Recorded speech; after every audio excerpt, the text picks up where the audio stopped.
So finding out about your relatives from the past has become very popular. This weekend, you can reconnect with your ancestors at a DNA retreat. Joining us to tell us all about this, Mica L, professional genealogist. Thanks so much for being with us today. Absolutely. Thank you for having me. Yeah, so, everybody's doing the, 23andMe, all of these DNA tests, Ancestry.com. And what you do, okay, what happens now? What happens next? This idea of genealogy. How did you get interested in it? So I actually started, like most people, doing my own family history, and that was very fun, and learning about my family.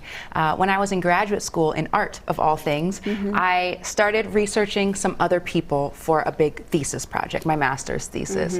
And during that process, I really loved learning about their families. I almost felt like their families became part of my family. And getting to introduce them and reintroduce them to relatives they may never have even known about was such a great feeling. I wanted to keep doing that for more people. What do you say to someone who may be apprehensive about learning about their history? Because I know some people say, you know what, that was in the past. That was a really hard thing for me because I know my past.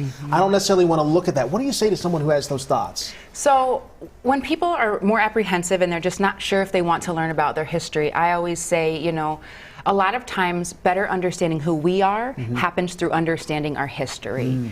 And connecting with those things that are difficult can help us process them and help us understand them and almost give closure and peace to some of those more difficult things that have happened in our past. So you're holding a DNA retreat. I think this is really interesting because a lot of people get these results and they don't quite know what to do with them. And your retreat and your kind of research helps people take that information and go with it. Exactly.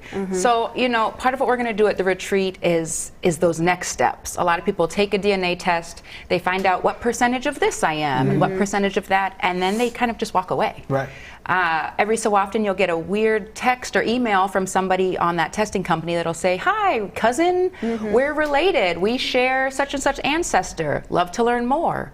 And then people say, "What? I don't even know. I don't know who that is. I don't know what to do." And so I want to help empower people to know how to answer those questions. I want to help empower people who maybe got results they didn't expect when they took their DNA test. Maybe they found out about a relative they didn't know about before, or somebody they thought they were related to, they are not actually related to. Wow. Real quick before we let you go, any surprising connections that you found throughout this? Yes, so I was working with two friends, and they were friends for a long time. They'd been friends. People always said, "You guys look alike," and they always thought, "That's funny. No.